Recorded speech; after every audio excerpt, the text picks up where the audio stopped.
Money doesn't grow on trees. It sprouts from the ground through bold moves, calculated risks, and an incomprehensible amount of hard work. Most people watch their lives go by, but not this guy. He is a man that stands before no one. When there is no path, he becomes the path.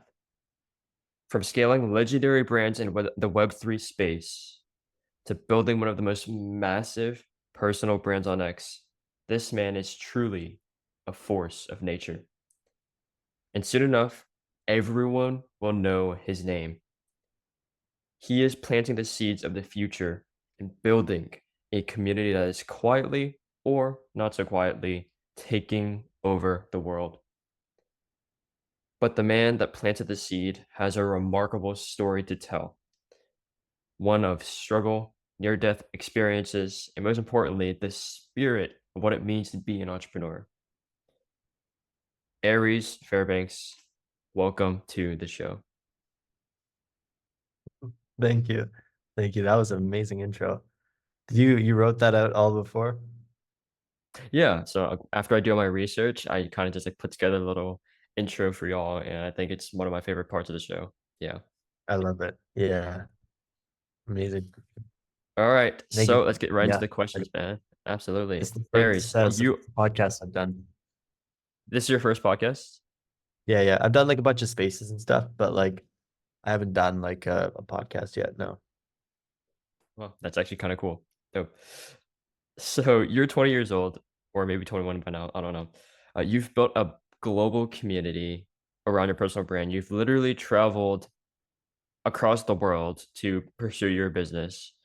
And I want to hear how you've managed to pull it off. Like, walk me through the timeline of your entrepreneurial career from blocking all the contacts on your phone to making six figures ARR in Bali.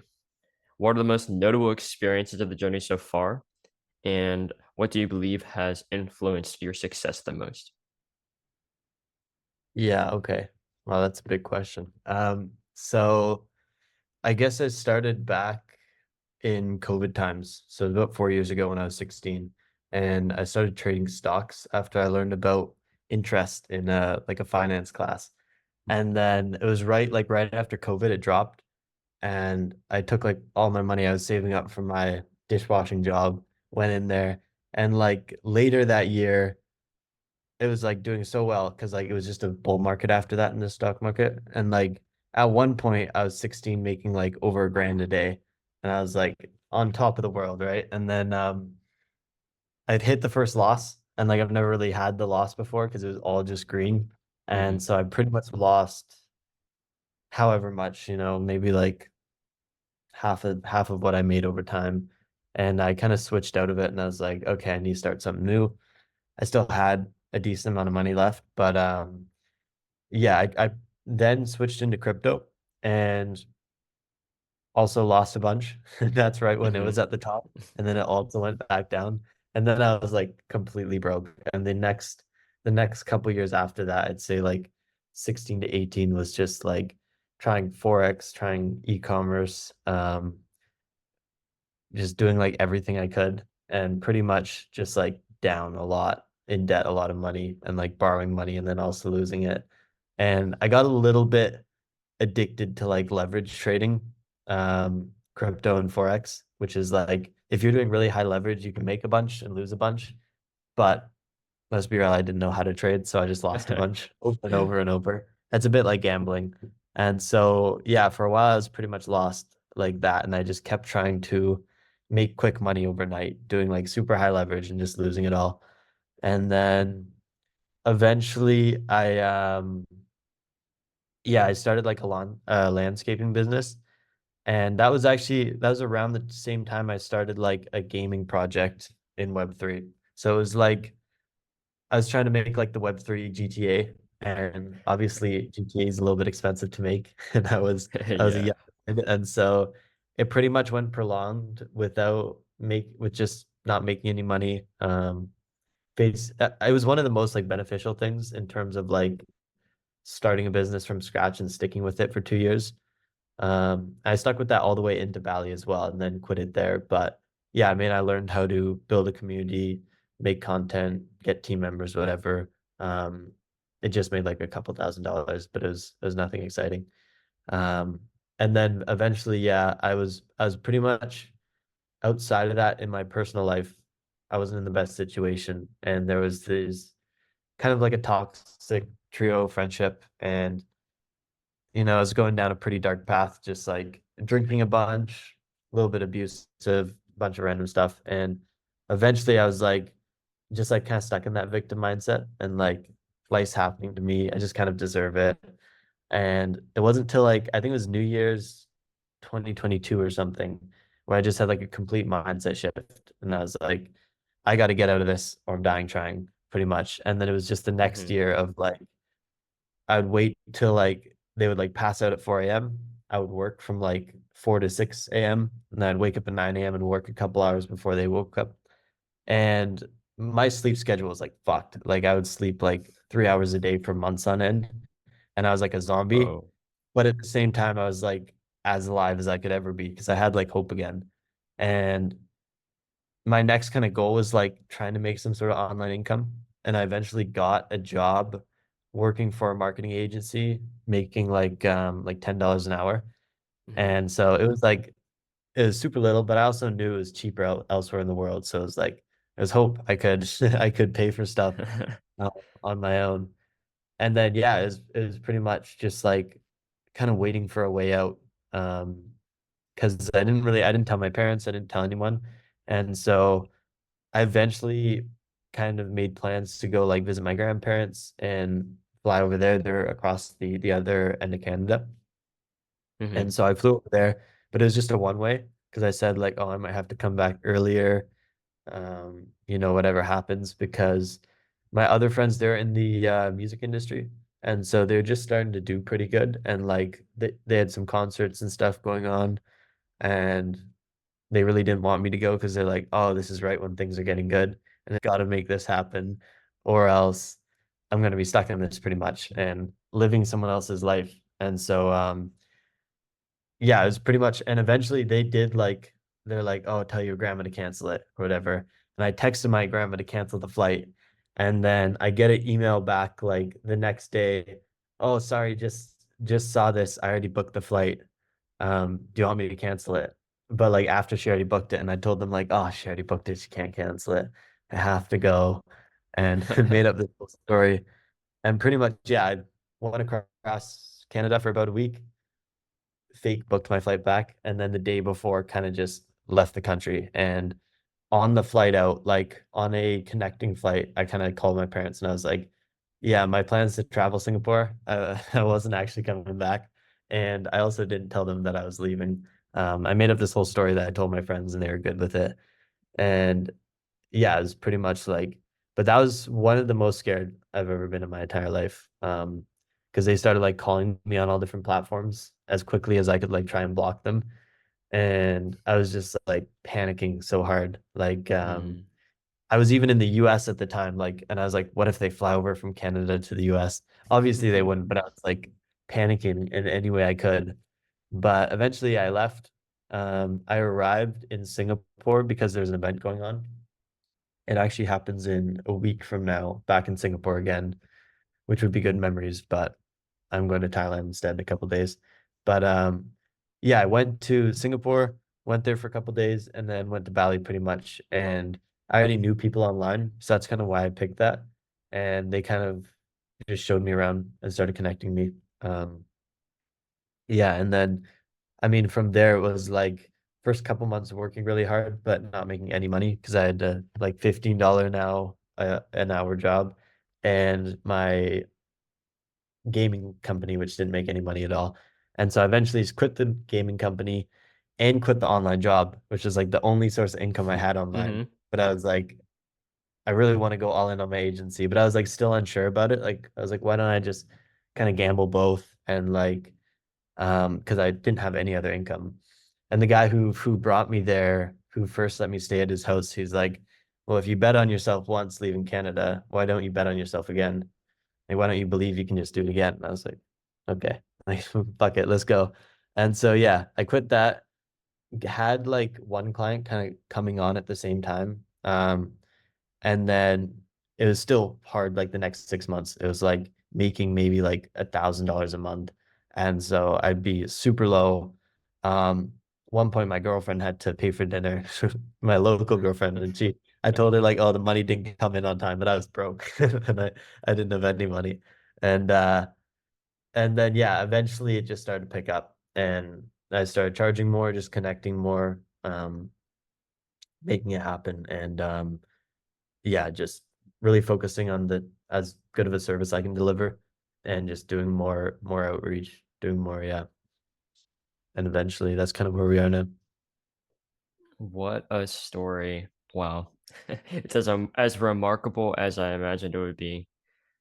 So, I guess the question is, how did you kind of get from that point where you were broke and your girlfriend was paying for your dinner, and then eventually scaling up the agency from there? Because I feel like a lot of founders, agency owners, coaches get stuck at that point where they're just not making enough money to like pay off, I guess, their expenses like mentorship or software or whatever. How did you get past that point, and how have you gotten to like where you are now, where you're chilling at like, you know, six figs AR?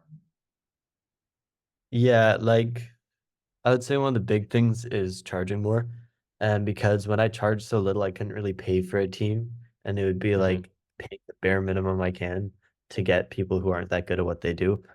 And then when I was able to charge more, I was just able to give more value and actually support myself. And so when I got the first clients that were more like more long-term clients that have been with me for like maybe 5 months to now, having stuff like that is like, have like reliable clients that you don't lose.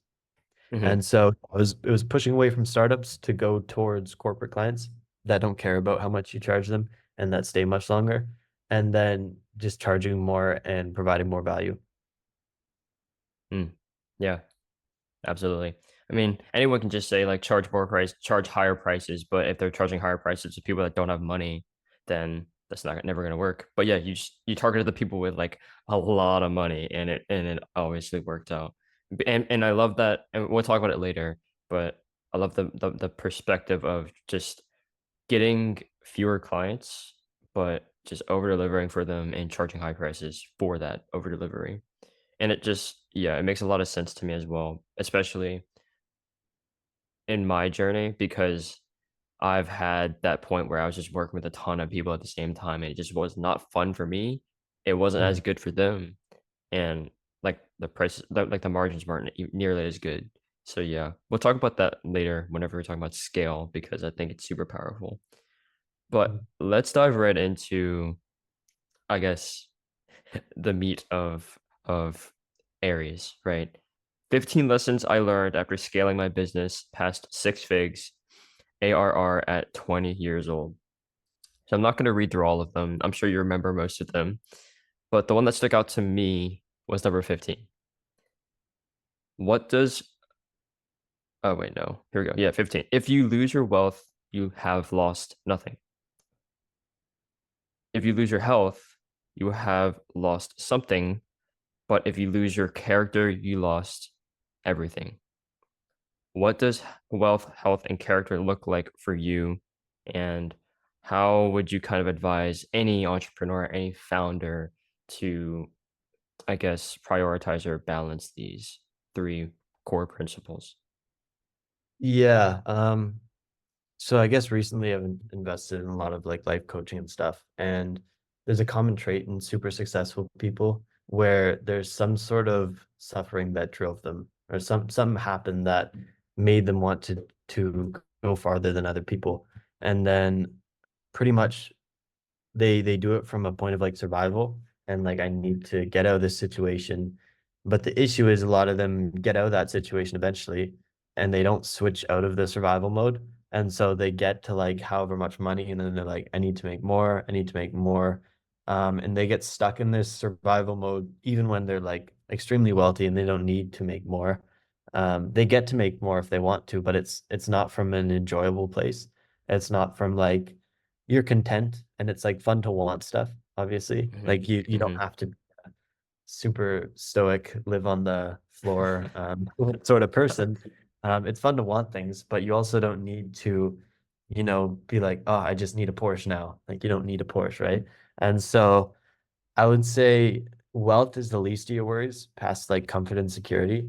And then obviously you can never sacrifice your health. Like I've had times where I've gone like months without going to the gym here, or like, yeah, I just get like sick for whatever reason. It's like, sure, it's nice working a lot and getting progress, and then you're like sick, and it's like your health is happiness. It's definitely the number one priority, not just body wise, but also mentally, and taking retreats and doing high quality work instead of just sticking yourself in like monk mode. And so, yeah, I think those two. But then the third one is your character, and eventually, when you do get to whatever point you're at, circling back and healing yourself and doing some deep work, because everyone has inner child traumas and stuff that affects your life subtly that can give you so much more when you do go back and fix them. And so I would say, yeah, that's in the end, like when you do get however much money you need, um, past that, I mean, as long as you're breathing, everything else is just a gift. So, um, I'd say definitely building that sort of character and that gratefulness outside of just like owning monetary things gives you that quality of life that's really good. Mm. Explain it to me as if I was a 5-year-old, how you kind of build character. I know it's kind of a broad question, but from just like a purely business standpoint, what kind of character do you think is like ideal for an entrepreneur? Yeah, I mean, to be honest, I would never explain it to a 5-year-old because they are pure, and I think they should stay that way as long as they can. Um, I guess in, yeah, simpler terms, building character is it's just the little tasks that you do every day. And a lot of people have issue with ego, and I did it a lot as well, and I still do. And that is like the most kind of damaging thing you can do to yourself, is like actually thinking that people care about you and changing the way you are just to make other people think whatever, right? And so I think the best way to build character is to shed more, I guess, like to not care as much, and instead of trying to like add more or learn more, it's just like take away more and become more of yourself. Um, I think that's the greatest quality you can have. But from an entrepreneurial standpoint, like I would say some of the best, yeah, is the I would say discipline, but obviously that's like a really broad thing. I would say Mhm. discipline to do the little habits every day that stop you from going off track on the broader scale. So like I think I just did a post on this recently where it's, we're all human. We need to take breaks when we're working. Mhm. But if your breaks look like scrolling TikTok or whatever, and you're getting a bunch of cheap dopamine, when you go back to the work feels super boring. And like you Yeah. don't want to do it because you just like put your brain in hyperdrive with a bunch of, really easy to scroll stuff. And so I think it's the small habits like choosing something a little bit more boring than your work to keep your work more easier to do when you're not at the point you want to be at yet is super important. Mm. Yeah. And so of these 15 lessons, like off the ones that you can think of off the top of your head, which have made you the most amount of money? I forget them. I gotta go back I quickly. can read them out for you. Um, you are exactly where you need to be, so hold zero regrets. That's number one. Two is outreach is king. Three is you don't know shit. Four, consume knowledge from people who are where you want to go.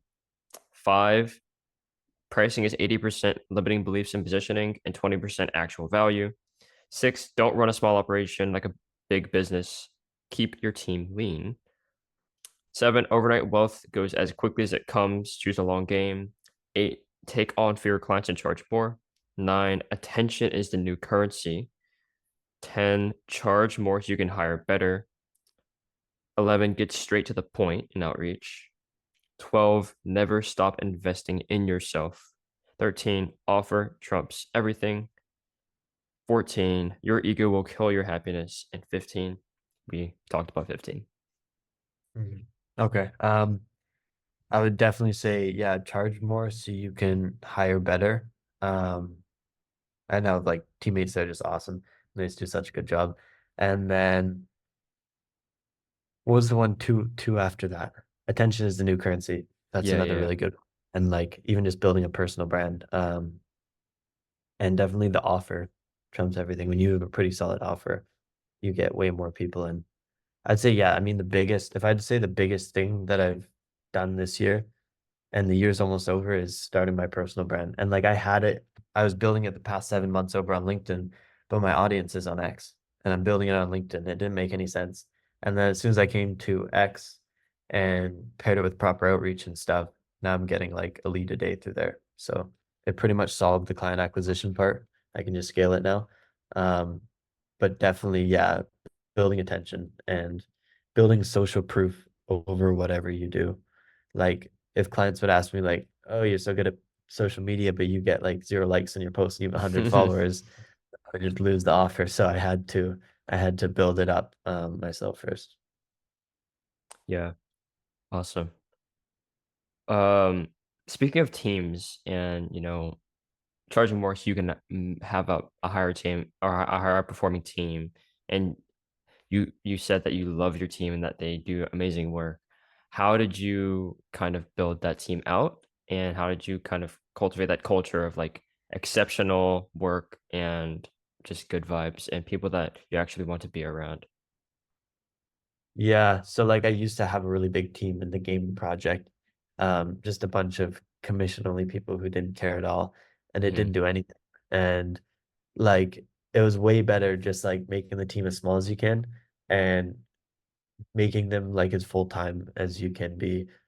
Um, but it's really just like over time leading with example and then just really enforcing like you can never blame someone in your team for anything as the founder. mhm, Like you have to take responsibility no matter how much unless they like made a really obvious mistake, then generally you didn't enforce it enough, you didn't remind it enough, and it all comes back to you pretty much. You have to be the one to take blame. And so it was really just like whenever just continuously um reminding and like correcting the small stuff instead of just letting it go on and just fixing it yourself.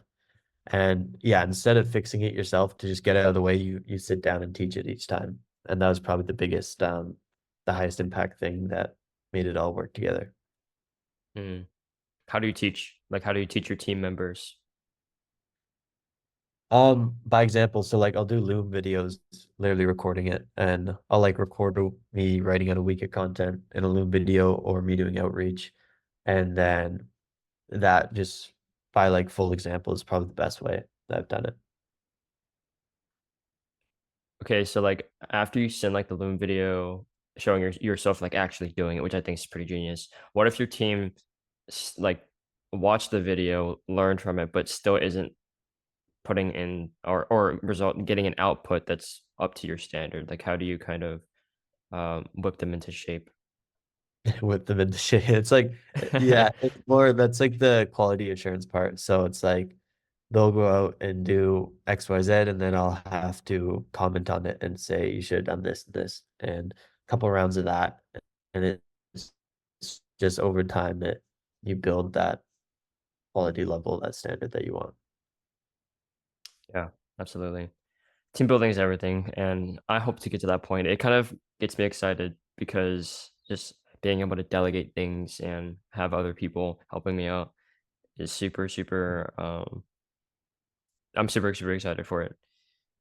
Okay, I would say and so we just one talked. of the it's one of those things you do as late as you can though. Because you can't delegate early. And I mean, you just lose out on money if it is something you can do. You generally want to be like to the point of almost burning out. Now I need to hire a team. Mm, yeah, that's a good point. Okay, so we talked about one of the 15 that made you the most money. What is the lesson that has saved you the most time and stress?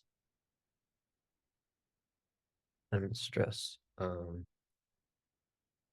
Maybe it's not even on there, but doing the task that actually moves the needle. Um, because I will answer messages and reply to people all day on social media and waste so much time Mhm. instead of just doing like the outreach that's scheduled or doing the content that has to be done for next week. And like if you can do the tasks that actually make you move forward before you do all the other ones that really don't matter, that's saves you so much stress at the end of the day then getting to the task, or it saves you so much time just doing what you actually have to do. Um, it's a hard one to learn, which I'm still doing, but I would say that's the Mhm. most important. So what is, like, the most needle moving thing right now? Is it, like, the outreach? And what kinda specific outreach are you doing for your business? I do all the outreach on X. I don't do any of the outreach. I do like kind of free social media audits. And so we'll do outreach. And if they're interested, then we'll give them a social media audit. And then generally they like the points they want to get on a call. And so I would say, yeah, it's the most needle moving is the social media strategy that gets them from outreach to client. And just that right now. Eventually it's going to be hiring a new copywriter. But I find it so hard to get someone who can write copy as good as me, who is expensive. So Uh, you can't yeah. teach anyone on your team to do it? I have before, but it's like it's something that's hard to teach, and I do have someone in mind. When we get one more client on, I'm gonna bring them on. Awesome.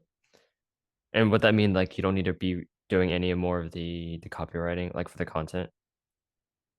Just, quality assuring, so I would just afterwards make any little touches or whatever. It's more so like someone who can also help with the actual content strategy, because you only have so much bandwidth to make so many good ideas in your head, um, for businesses. Because that's like a big part of the work is just thinking of a new idea to post, and yeah. Hmm, okay. So, recent post you made kind of recent, I guess. 100 to 2,000 followers in 67 days. Arguably one of the fastest growing creators here. Built a cult-like community overnight. Sounds like a dream, but don't believe all the shit you hear on the internet. Sure, I have only been building my personal brand for 67 days, but I've been on X for over 3 years. I've already scaled 13 plus brands from previous companies I founded, like Greed PTE, into some of the largest brands in my niche, like Superverse. So tell me about that journey before you actually started the current personal brand you're on, with scaling other brands and learning the skills, picking up the expertise of someone that can, you know, do personal branding and do it well at very high scale. Yeah, so, like, that's the first really personal brand I've done aside from the one on LinkedIn, and so all the brands before were all, like, companies and stuff, but generally, a lot of the skills transferred over, and you can just see kinda what does well and what doesn't, and learn, I mean, a lot from LinkedIn as well, seeing what gets clients and what doesn't. A lot of it really is just following not following the gurus, but following, like, kind of the general principles and just a ton of experimenting. That's kind of what I mainly learned through all the companies before, was experimenting a bunch and looking at the top people and a little bit of copycat marketing to see how they're doing so good. And so, yeah, it was really just doing it for a bunch of different brands and a bunch of different kind of sub niches. And I mean, just learning from each one and seeing what does best. If you're really good at just like analyzing and experimenting, that's probably the best piece of it before I Yeah. started my own person. How do you find the right people to analyze? Like, is it someone that's within your niche, or can it be anybody that you kind of resonate with? Yeah, I would say it's just the person who's 10 steps ahead of you. Whoever is the best at what they do that does what you do, and just seeing how they're doing it pretty much. But then again, after starting my personal brand, it is much different scaling from 1 to 1,000 followers than it is going from like 1,500 plus. I used to do value exchanges were like the best way I would grow. And I mean, they still work, but when done right, where you pretty much record some sort of value, or a lot of creators do like giveaways. and they spend so much time building this huge, almost course for a giveaway, just to Mhm. get a couple hundred followers. But I would just do like a 8-minute Loom video going over some sort of strategy and share that to people when they followed me. And those work super well. And it was also not a lot of time on my end to do. Um, that was the best way I grew from like 0 to 1,000. And then past that, it's more like long forms and more authoritative posts, which did really well as spaces do pretty well, but those are a bit harder to do and more time consuming. Mm, okay. Can we dig into, like, the journey from 0 to 1,000? Because I feel like that's where most people are stuck. What do you like, could you dig more deeply into it? Because you said you make the little, the value loom videos. How do you actually make those, and who do you like, and did you say you send those to, like, the people that followed you, and how did that kind of help you grow? Yeah, I would send it to the people who would engage with the post and follow me.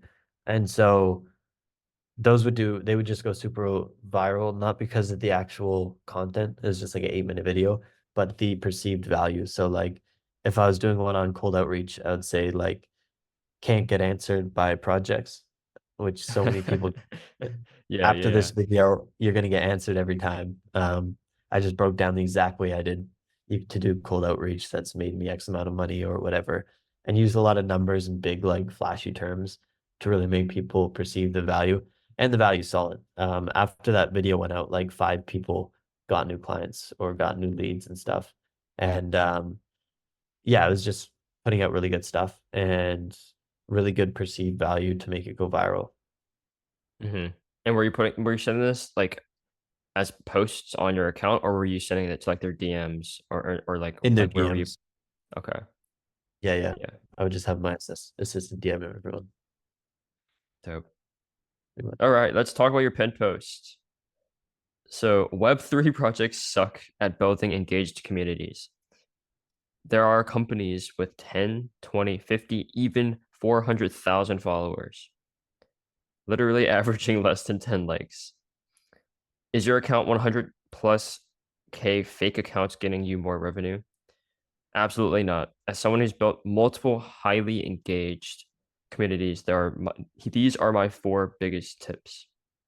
And I want to walk through each of them and kind of get your like the way that you've experienced them each in your own community building, because Sprout Marketing has its own community. One was attract the right users from the very start. So, like, what does this mean, and how did you do it in your own community? Yeah, so for Web3, there's a lot of engagement campaigns pretty much where like follow me, join Discord, and you'll get some points or you'll get tokens or whatever. And you attract a bunch of people who just want $5 or some tokens. And as soon as the campaign's over and they get their rewards, you have so many followers and zero engagement. Um, so that's kind of what the first part means is like, sure, you'll get a bunch of like numbers, but as soon as it's over and you're doing an unsustainable amount of like giveaways and whatever, they're just all going to go away because they don't even know about the product. They just know that there's something in it for them. Um, so yeah, that's pretty much the first point where you have to create a brand that's not like a transactional value or a transactional relationship with your users. Hmm. Um, or else, yeah, you pretty much run into that sort of thing happening. And I've done those before in the past for people. And it's like, oh, we got 1,500 people in 24 hours, which is super cool. And then right after they're getting like 5 likes, and it's like I messed this completely up. Um, yeah, the second one is core brand values. And so a lot of people do this with like memes or like I'll put an emoji in my name and something that like really sticks out that people like they'll even have like a slogan that people like chant in the replies and stuff. And so it's like those sort of like super unique points which people like to repeat is the core brand values. Like you'll see a bunch of people with the sprout emoji in my replies as well. And yeah, that's pretty much the second one is something that people take on themselves and say themselves or add to their profile is super important. Hmm. The Yeah, so the third one is between community and social content. Pretty much the social media is like the very top of the funnel, and you'll see companies doing like very in-depth product kind of related threads within their bio. So they'll like within their posts, and they'll pretty much do like a full product overview on social media, and like absolutely no one cares because it's like they don't know about it, and it's some projects are super complicated, like yield farming and like different like compounding interests, and you don't want to lose all your money. And they're like explaining all of it in the post, but no one really cares.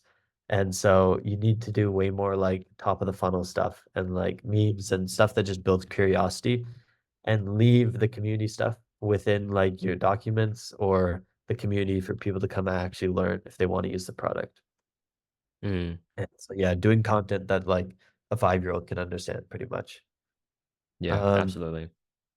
and then I mean the fourth one is the user generated content, because there's never like whenever something is trending, it means everyone's talking about it. It's not one account that's just chatting about it.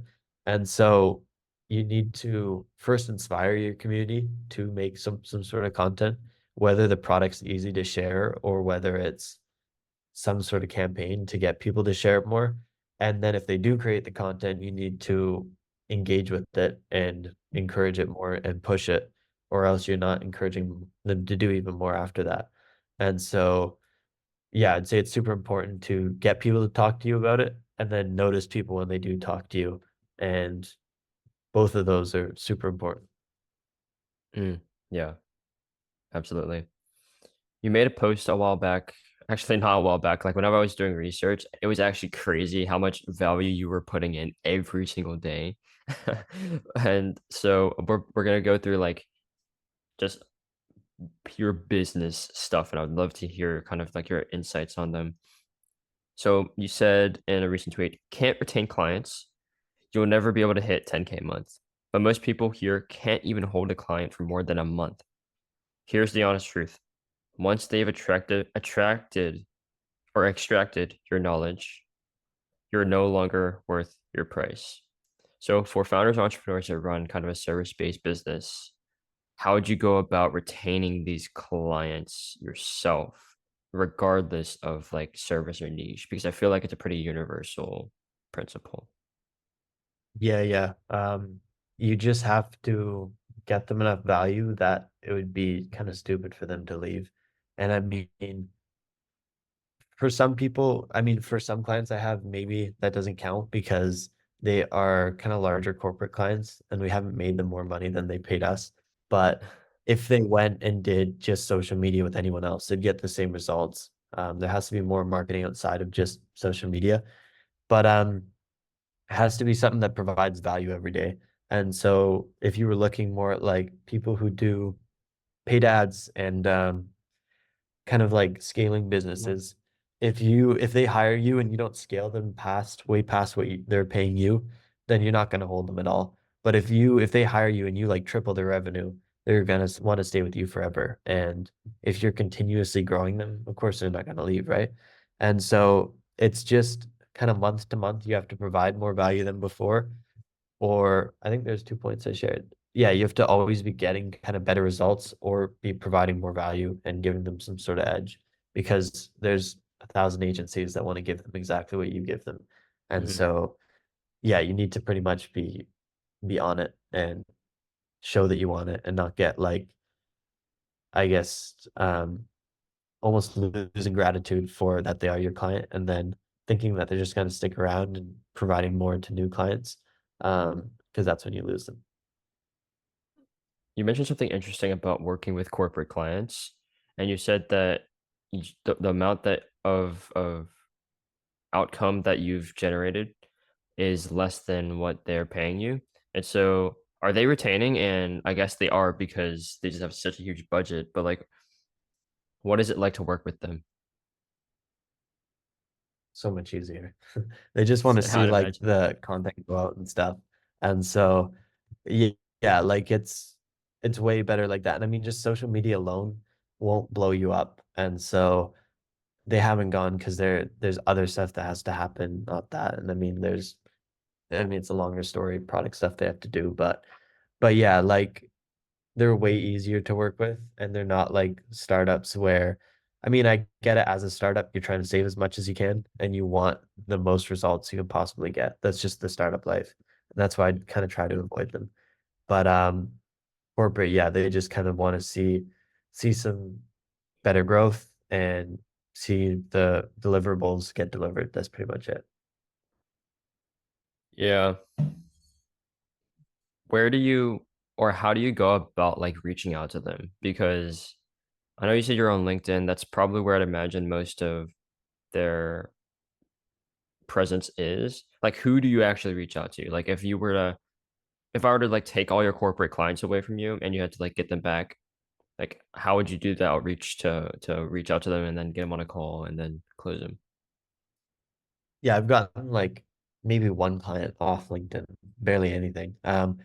It's mainly through either X outreach and that gets somewhat like because there's social media managers too, and so they're gonna deny most of them because they don't want me to take their job. But it's either gonna be on X just doing outreach, or more the corporate clients are applying as myself for the job, and then later down the line, once I show I can solve their issue, kind of putting it forward that I'm an agency. And so the, doing job applications I find is way better because it's warm clients that are actually looking for it. And they're charging like they pay a lot. Like a lot of jobs they'll pay like 60, 100K plus a year. Um, and you can just take that as a retainer and use part of it to pay a team instead. Wait, that's actually kind of cool. Wait, you actually applied to the job that they're offering? Yeah. Is that on X? Like, are they doing that? Are they searching for? Are they recruiting on X? Is that where you're kind of finding the opportunity? No, it's mostly other platforms. LinkedIn, there's a bunch of like more like crypto job sites as well. And you just, yeah, apply as yourself. And obviously I have like so many projects on my resume from a bunch of different clients and then sharing them. Yeah, that's pretty much how I do the outreach. Hmm. Okay, so what about on X specifically? Is it just like cold outreach or warm outreach to like what do you say, social media managers from these corporations? No, I reach out directly to the corporation pages, but a lot of the time it's just a social media manager and they're gonna ignore you. And so eventually I'm gonna start follow-ups where I go directly and like email to the founder or however else. But yeah, pretty much just DMing the corporate account and just giving them some sort of offer and pointing out an obvious problem. And then yeah, just making it super like non-salesy, more like I'm here to help. And that's pretty much it. Okay, so in general, with your outreach, how do you make it feel non-salesy while also like positioning yourself as someone that can help them, solve their problem? Yeah, maybe it is a little bit salesy if I look at it, but it's more like, hey, I noticed you have this many followers, but you only average this many likes per post. I can guarantee you this many likes per post on average in the next 60 days, or I work for free using my strategy. Do you want me to send it over? That was what I was doing before, and then that was all right for getting back. And then a newer one I did was like, hey, I noticed you have this many followers, and you only average this many likes. Can I share a quick Loom video on a strategy I'd use to grow Forex engagement of projects, whatever type of project they are organically? And so it's more like, I noticed you have this issue. Can I send you a video on how you can change it? And that's working a little bit better. Yeah. Hmm, interesting. Yeah. Okay.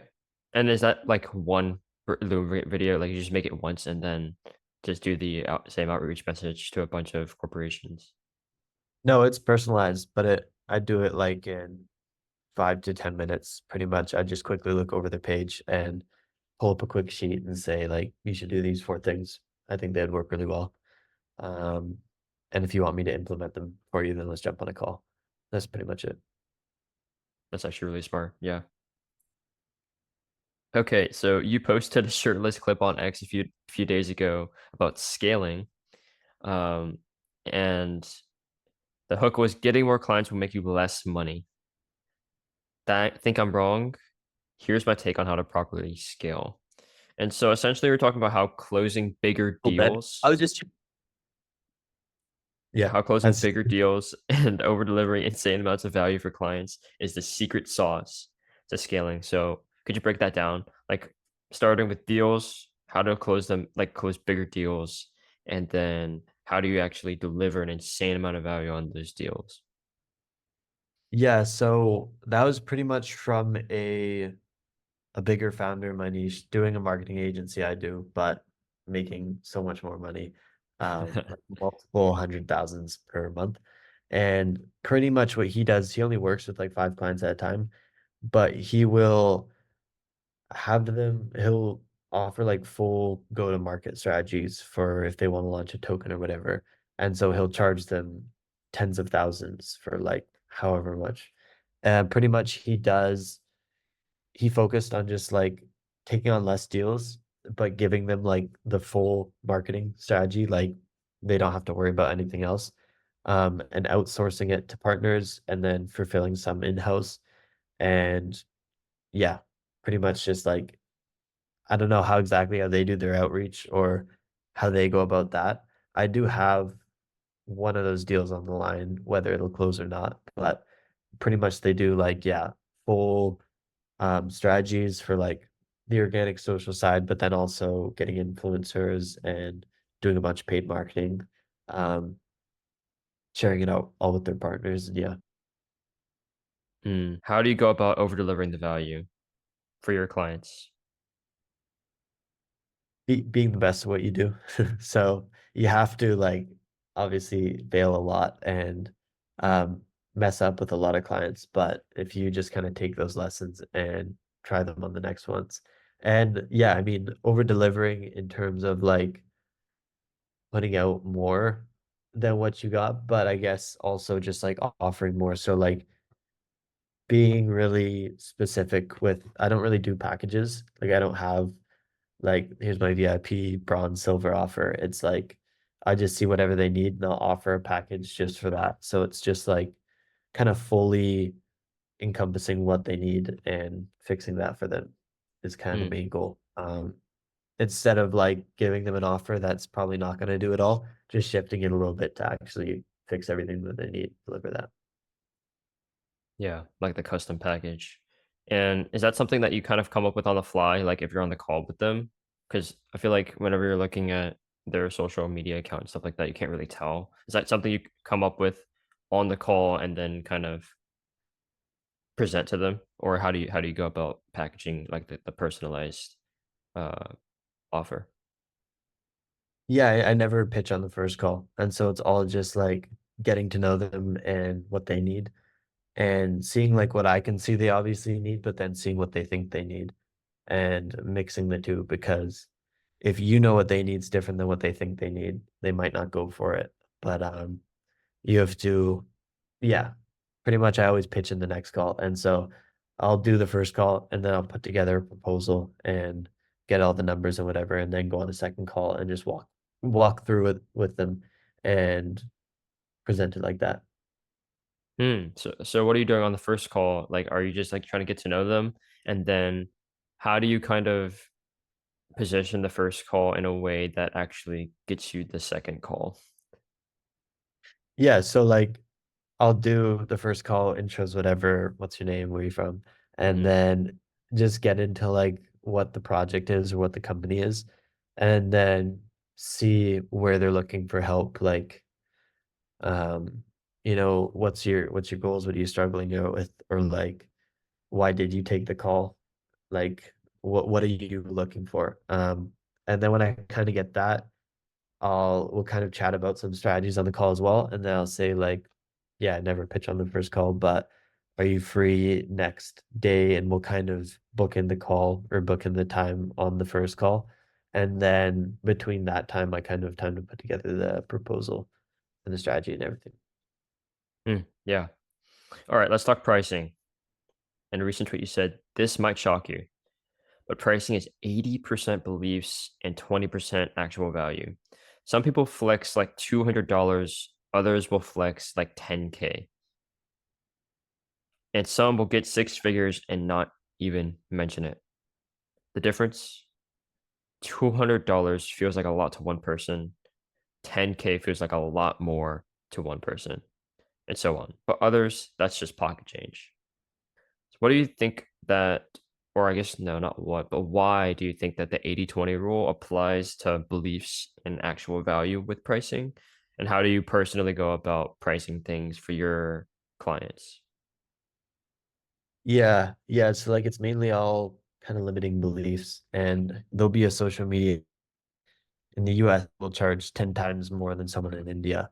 Um, Partly just because, I mean, there's a bunch of stigmas around third world countries because there's more, like, scammers that'll come out there, and that's, like, a first thought people have, and generally, people will go to kind of lower income countries to save more money, but I mean, people in the US who work a salary, a 9 to 5, and they're getting paid 4,000 a month compared to someone in Nigeria making $40 a month. Charging $1,000 online is gonna seem like a fraction of what they make to someone in the US compared to someone in Nigeria who's that's like 100 times as much as they make. And so it's limiting beliefs, but then we all come from different points in life where some money will just feel like a lot more to us, and you have to first charge it. You have to first make sure that you can provide the results because you won't be confident in yourself, and it's almost like that energy seeps out. And Mhm, if you're not confident in yourself, you can't charge that much. And so once you can actually get the, I guess, work done and a good quality client at whatever price, then you're confident to pitch more next time.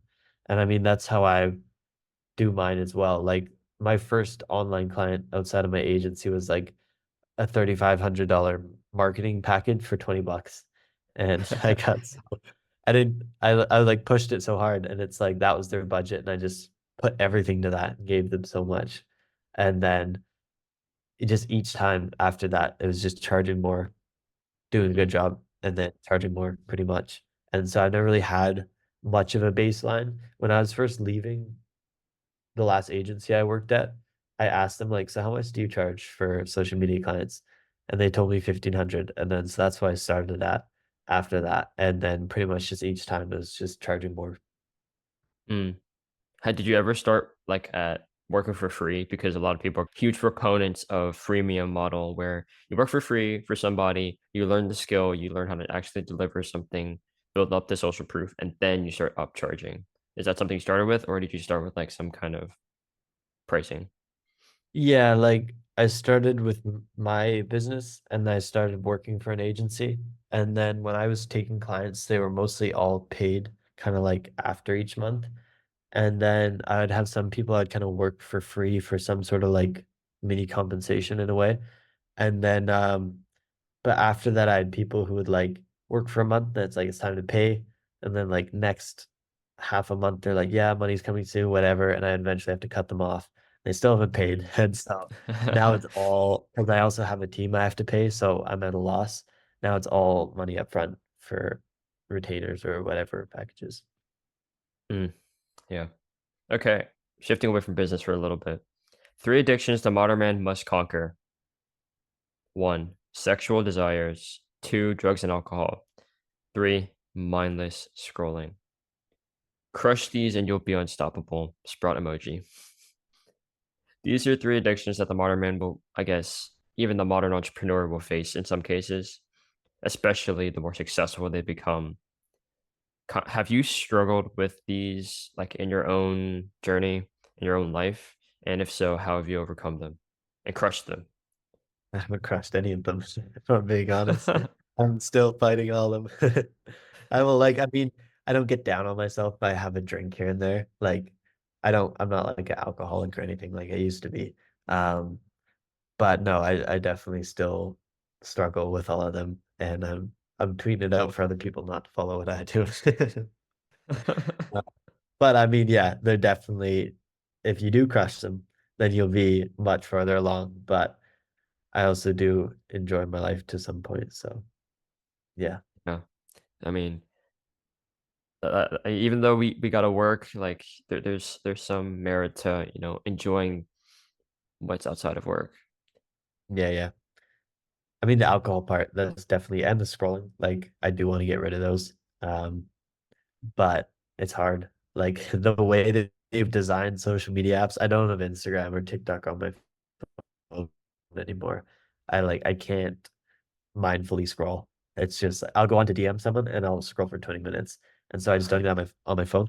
And then X, it's a lot easier not to kind of mindlessly scroll. Um, and I need it for work anyways. So that's the one that I keep on my phone. Yeah, same. Every time like I go onto Instagram to like find somebody or just see if someone's got an Instagram account, like I can be on a mission to do just that one thing, and then if I somehow end up on the home screen, I'm scrolling, and it's so crazy. And I don't have any social media on my phone, but and there's one those tiny little opportunities that I'm on it. It's crazy how the mindless scroll is such an easy default to go to. Yeah. Hmm. Okay. This is the post that we were mentioning a little bit earlier. You've got it all mixed up. Success doesn't come from the work you do, but what you do outside of the work. We are all humans. You cannot work like a robot. Eventually, you need to take a break. The problem is that most people do not know how to properly rest. What do you personally do outside of working on your business? And what makes you not a robot, but makes you human and actually find joy in your life?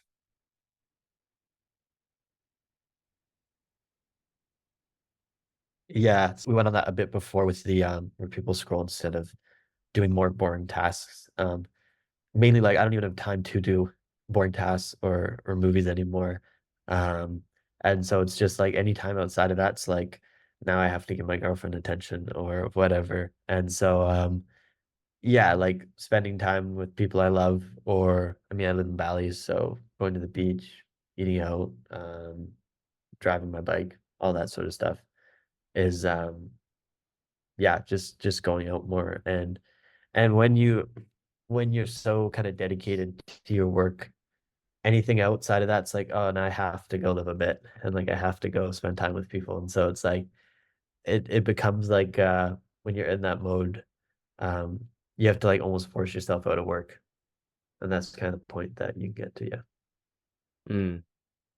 I feel like a lot of the entrepreneurs that I know now, they kind of find it hard to force themselves out of work. Like they're working really long hours, thinking that, if they put a lot of work in now, whenever they're starting to build something up, then they'll be able to, I guess, delay the gratification and live a life that they want later on. What is your perspective on that? Yeah, like you definitely have to do it, but then you also do just have to live your life and you'll work way better if you're more balanced outside of that too. Definitely when you're like first starting out, like when I was back in Canada, I would just work kind of every little bit I could. But you have to be careful that you don't carry that too far because you will get to a point where you don't need to work way too much. And if you're still doing it, you're just kind of killing yourself for no reason. And yeah, I would say it's a good mindset for growth, but not for sustainability. And knowing how to switch out of that's really important. Mm, yeah. I didn't read it out loud because it's towards the end of the post, but you said something along the lines of turning your work into your passion.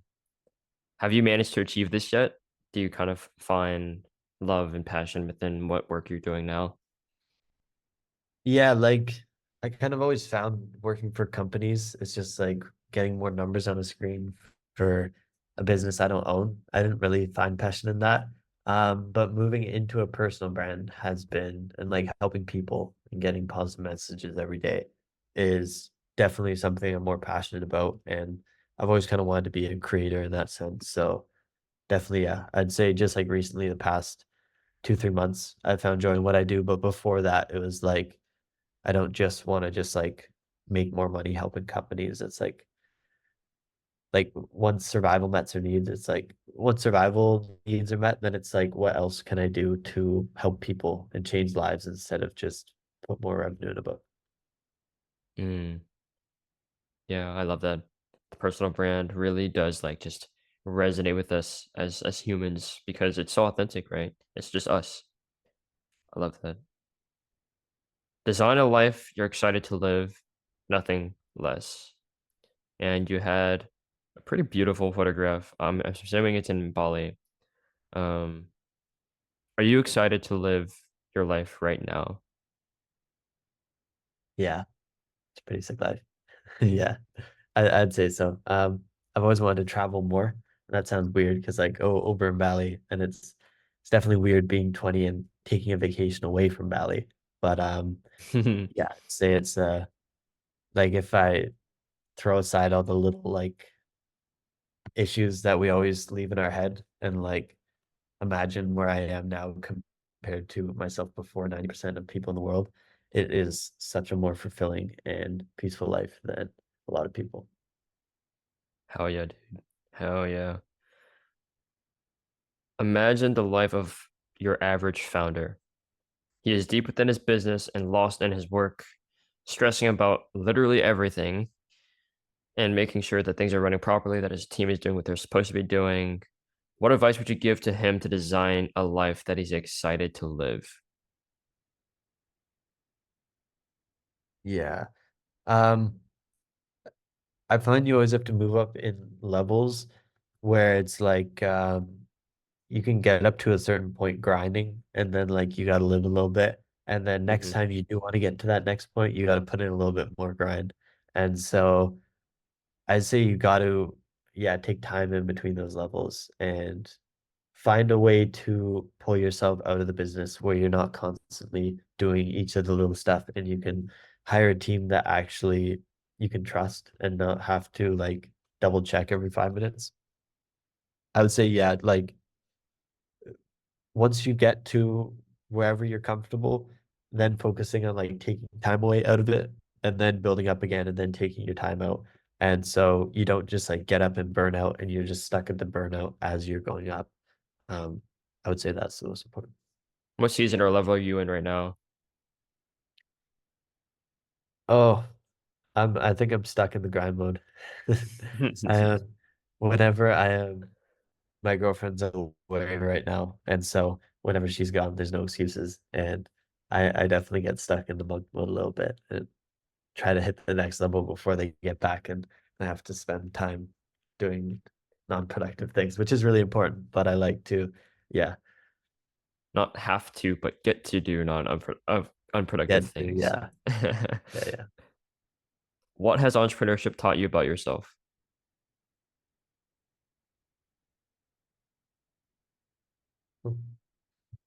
That's a really, I really thought about that one. I guess just not being like everyone else, maybe. I mean, I was like that as well, like in high school. I was kind of like that loner kid, you know?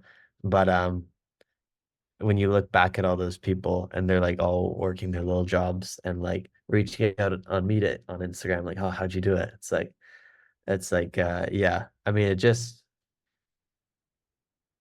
I think that's a really deep question, and I don't know if I can fully answer that. Obviously it taught me a lot about myself, but then opened up opportunity to learn a lot about myself and go different places. Um, yeah. I don't know if I can fully just like answer that. Well, I hope it at least makes you think a little bit. Yeah, yeah. I'll sit All on right, that. I love ending the episode with one question. If you could relive 1 minute of one moment of one memory in your life, what minute would you choose to relive?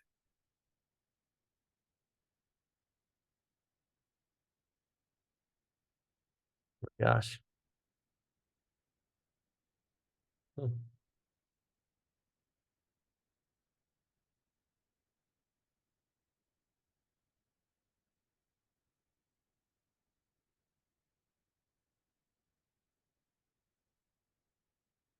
I don't know, because like maybe it would be just like a time way back when I was a kid, my whole family on vacation or something. Um, but I don't really I've tried to kind of live more presently a lot and not be regretting anything or trying to go back to some moment in the past because um I mean, it's not real anymore. Like it happened, and I wouldn't be here if it didn't happen. And like if I didn't go through that stuff back in Canada, I wouldn't have pushed more than the average person to get out of that situation.